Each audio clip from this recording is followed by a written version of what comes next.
seryosa sa akin si Jonas. Talaga? Eh di kakasal na kami soon. Hindi pa naman huli ang lahat eh. May panahon ka pa para ipaglaban yan si Jonas. Bridget?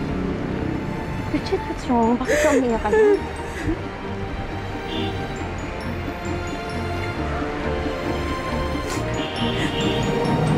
Naisip ko lang baka magbago na yung relasyon namin ni Ellery. Siyempre, kakasal na siya. Magkakaroon na siya ng pamilya. Magkakaroon na siya ng anak. Naisip ko lang, paano na yung relasyon namin? Paano na yung time na magkasama kami? Of course not. Kahit anong mangyari, hindi magbabago ang tingin sa'yo ni Ellery, ha? Mahal na mahal ka nun. Higit pa sa kapatid ang turing niya sa'yo. Tsaka sooner or later, magkakapamilya ka na rin. Magkakaasawa, magkakaanak. Tapos lahat ng attention mo mapupunta na sa pamilya mo. Dear, ganun talaga yun. Doon kayo papunta. Tapos yung mga anak nyo, magiging close din, tulad nyo. Huh? Bridget? Oh, don't cry anymore. Masisira ang makeup mo. Come on, come on. Don't cry. Here, oh. Dry your tears. Here, baby. Don't worry about that. Let's go inside now. Huh? Okay.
Tita,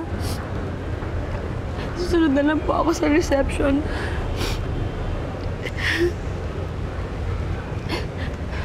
Tita, sige na po.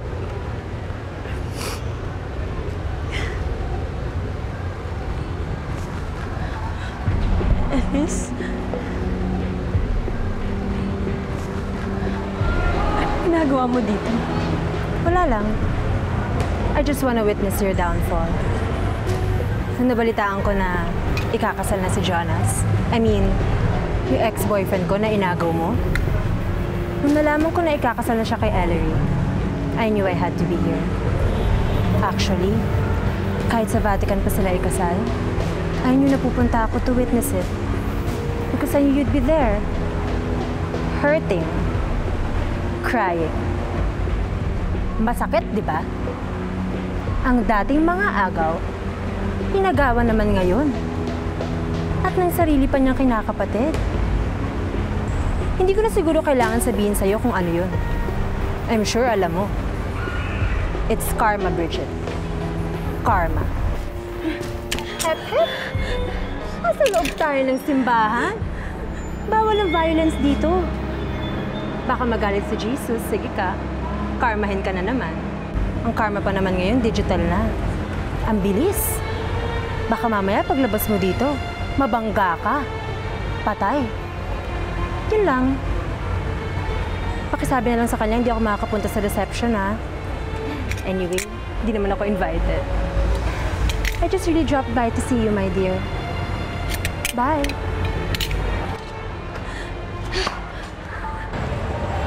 Oops. Tapos? Don't worry. Gagamitin ko na lang to sa kasal ko. FYI, ikakasal na ako. Yes, I have a boyfriend. Pero hindi ko na siya ipapakilala sa'yo. Baka kasi agawin mo na naman. Mang-aagaw.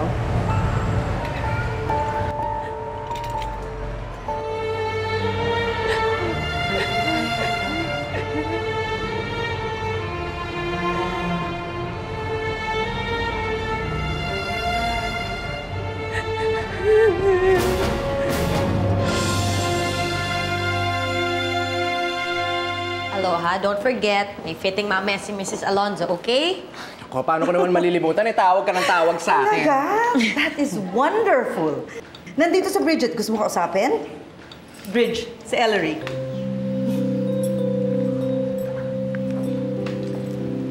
Hi, Ellery. How's your honeymoon? Nasa Madrid sila ngayon. Spain? Tinitingnan nila yung mga cathedrals doon. And then after, pupunta raw sila sa Rome, Italy, Venice. Ay, ang saya naman, tita. Of course, they are so much in love. O, ayan ha. Salamat ha. Naku, bumalik kayo for your alterations ha. Thank you. Bye-bye.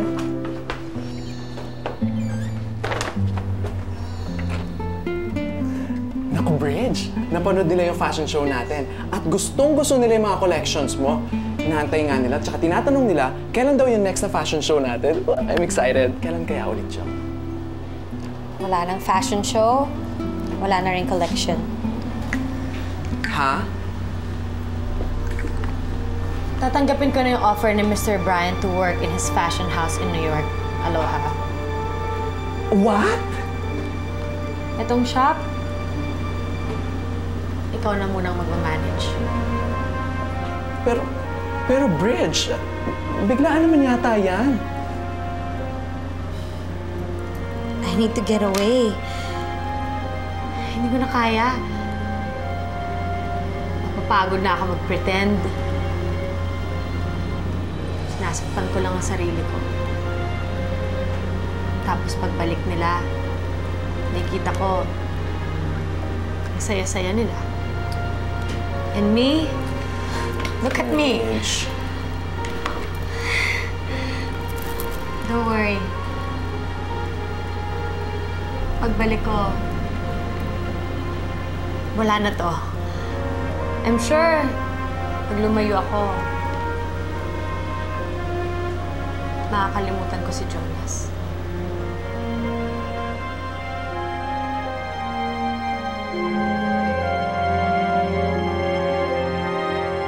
New York? Layo naman. Tsaka bakit biglaan? Alam mo na bigla din kami. I thought she liked it here in the Philippines. Tapos, di ba, bigla nila nagsabi. Magtatrabaho na siya sa New York. Eh, sinubukan namin siyang pigilan. Pero decidido na talaga eh. Hayaan mo na. Baka naisip niya mas magiging successful siya sa New York. Eh, pero bakit biglaan? Hindi man lang niya tayo hinintay munang makauwi. Para tuloy gusto ko magtampo sa kanya. Akala ko close na kami. Nagsasabihan ng lahat-lahat. Kung pala hindi. Meron siyang mga nililihim na plano sa akin. Iniisip ko tuloy kung ano yung mga bagay na inililihim niya sa akin. Sa atin.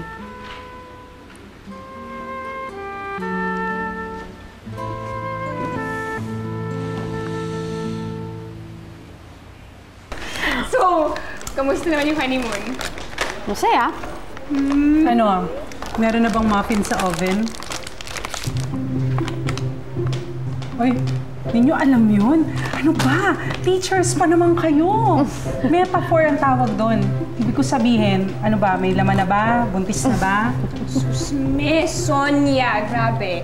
Muffin oven sa... Alam mo, math teacher ako. Hindi ko alam yun. Yung metaphor. Sensya. Wala ba, Sonia? Ay, mahina. Ikaw, kailan ka naman kakasal? Ako? Yan. Oh, naligawan na ako ni Waldy. Hi! Hello! Hi! Hi. Hey, thank you. Para namang hindi mangyayari. Parang hindi naman ito ang gusto. Iba ang gusto. Aray, ano ba? Uy, bakit? Uy, excuse me. Ano nangyari kay Ellery? I don't know. Uy, okay ka lang. Magiging daddy na ako! Sorry. Ikaw talaga? Alam mo, hindi pa rin ako makapaniwala. Magkaka-baby na tayo. Ganyan din ang reaction ni Mommy at Daddy kanina nung nalaman nila. Hindi sila makapaniwala na magiging lolo't lola na sila. Bakit parang nauna pa yata sila makaalam kaysa sa akin? Han, kasi kay Mommy ako nagpasama sa doktor kanina eh. Ba naman, selos daw ba? Ibabalita ko kay Bridget. Tatawagan ko lang siya, ha?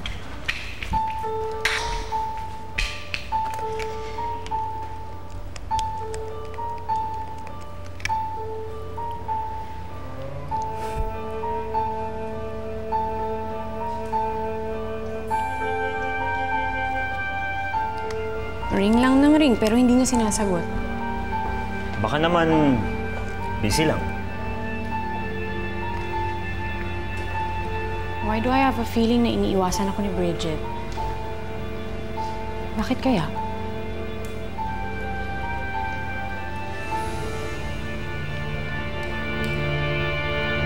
Okay, kids, what words can you think of that start with the letter A? Okay, very good. What else? Wow, so smart naman ng mga students ko. Airplane, that's correct. Okay, what about the letter B? Blood! Blood? Bakit naman No, blood? teacher! May blood po kayo sa legs nyo! Help, Teacher Oh my God. Ellery! Teacher Ellery! Help!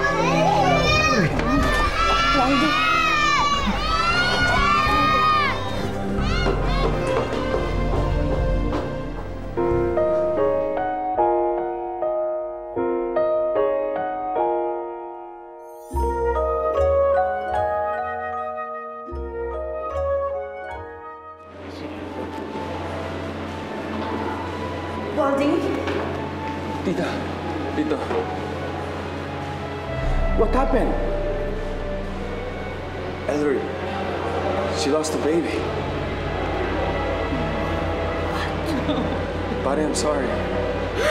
No.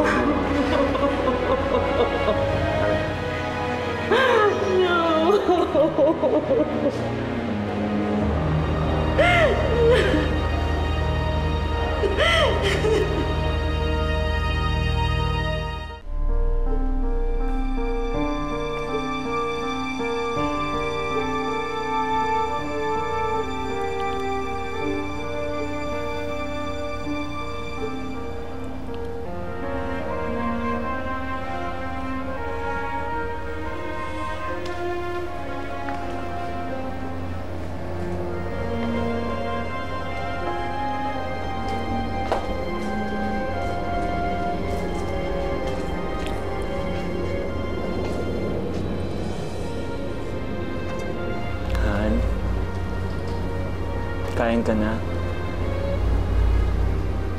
I'm not hungry. Han, you need to eat to recover your strength. Para kapag nabuntis ka ulit, malakas ka na, di ba?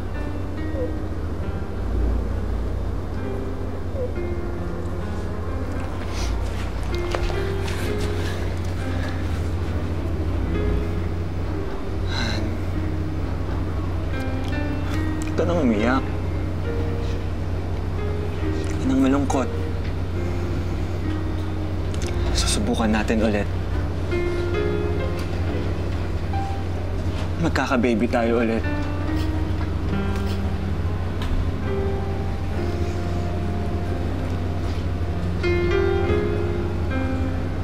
Kain ka na.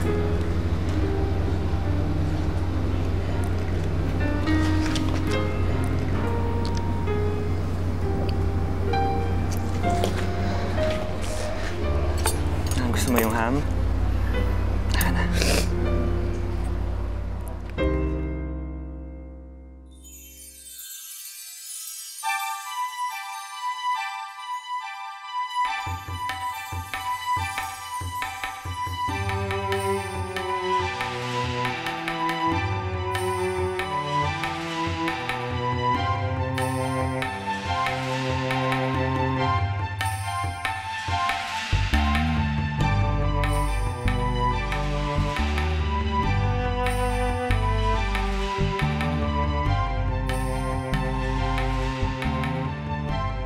Han!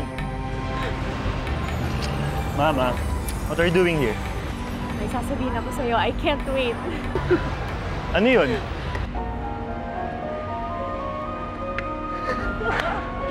Lester, magpabili ka ng beer, painumin mo lahat. Magiging daddy na ako ulit. Magiging daddy na ako ulit. Mami, thank you. Han, I'm so happy. Very happy. Ako din.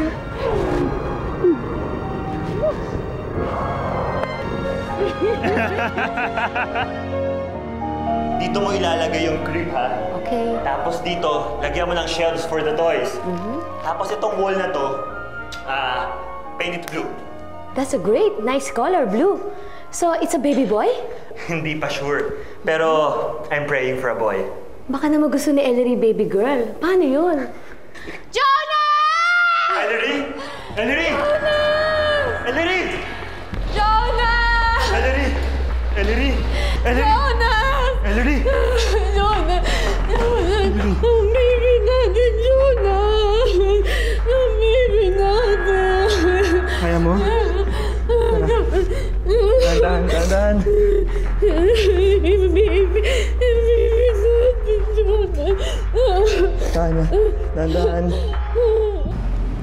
She has the condition we call uterine didelphi. Ano mo yun? Well, maliit ang matris niya. Kaya kapag lumalaki yung fetus, hindi nakakayanan, nalalaglag. Eh, ano naman ho yung dapat namin gawin? Mahihirapan siyang magkaanak. Pwede siyang mabuntis, kanya lang, parati naman siyang makukunan.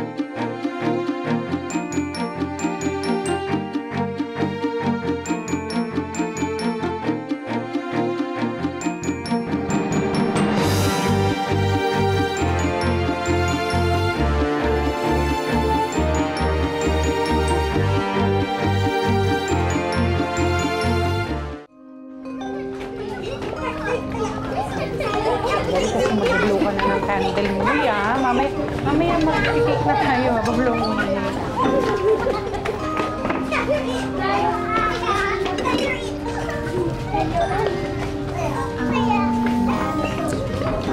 Colby, gusto mo palang spaghetti. Kunin kita doon. Ano? I'm fine, thanks. Bagay, di naman masarap yung spaghetti eh. Maraming ketchup ko na lang yan para pagiglan.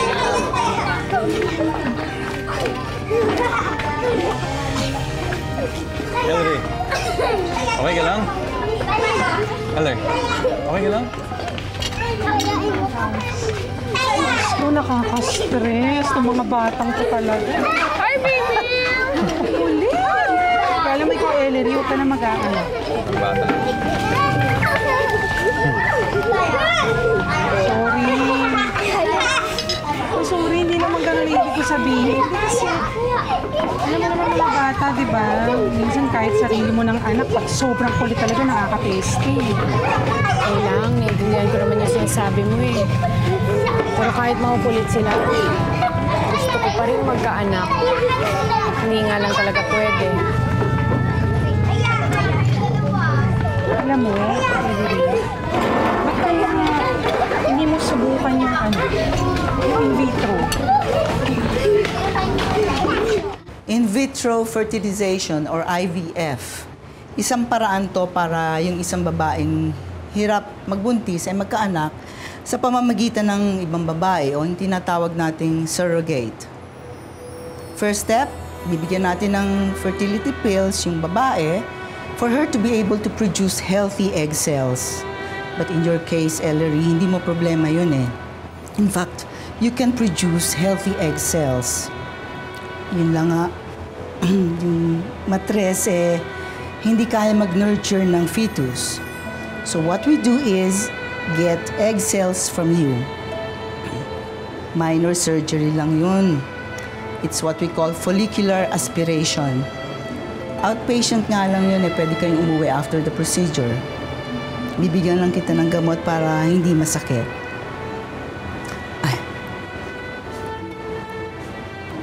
Buti pa, panoorin natin tong video ng procedure.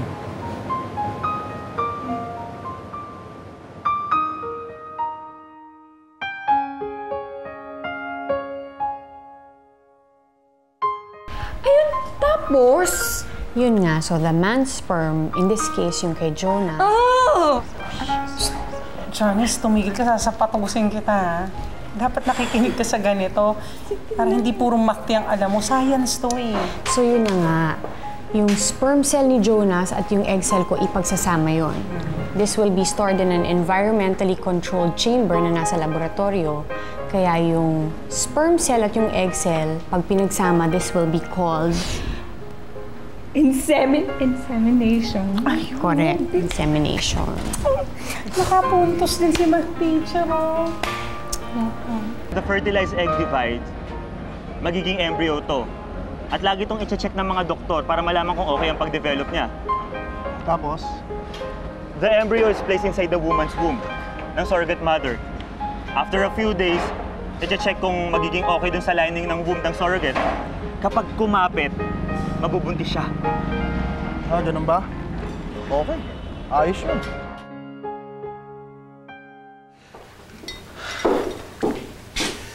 So, decided na kayo? Itatry mo namin. Good luck sa inyo. We will pray for you.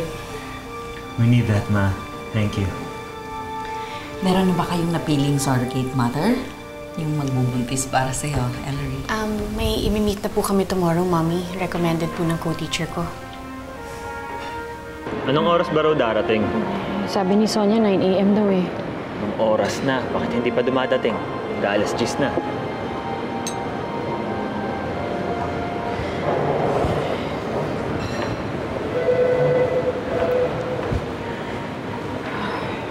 Excuse me?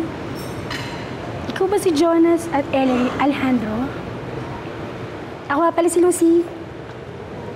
Ako ay pinapunta ni Sonia. So kayo yung hindi magkaanak? Bakit ba kasi pa in vitro pa? Pwede naman tayo mag-sex. Ano ba yun? Excuse me. Mag-e-enjoy ka doon. I'm sure mag-e-enjoy ka. Masasarapan ka. Excuse me. Ikaw din.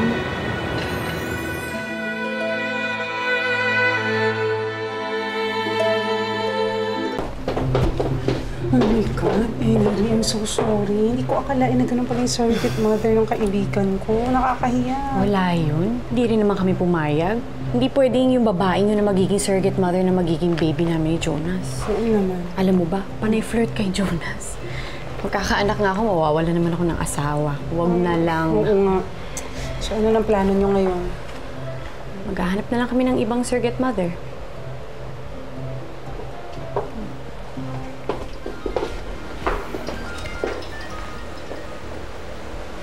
Bridget? Bridget, asan ka? I'm here at home. I just arrived. Bridget? Bridget? Ellery? Ellery? Bridget! Ellery? Oh, I missed you so much. I missed you too. I'm so glad you're back. Buti naman nakabalik ka na.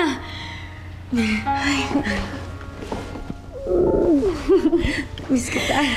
Haba na naman. Ano na?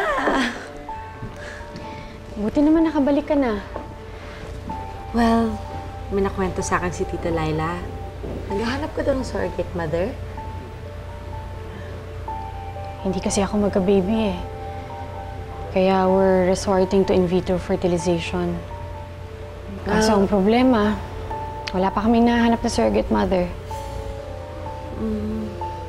Hindi mo na kailangan maghanap. Kaya ako bumalik para mag-volunteer. What?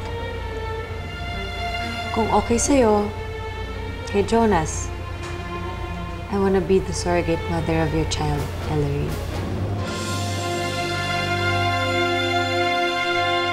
Bakit mo gagawin to? Kung ayaw mo, okay lang naman kasi may karapatan ka, you're the husband. I can just tell her na ayaw mo yung idea. Ang tanga mo talaga. Pumayag ka ng maagawan pagkatapos ikaw pa magdadala ng anak nila? Gusto ko lang maging ina na magiging anak ni Jonas. Bakit? Ilalayo mo yung bata pagkatapos mo isilang yun?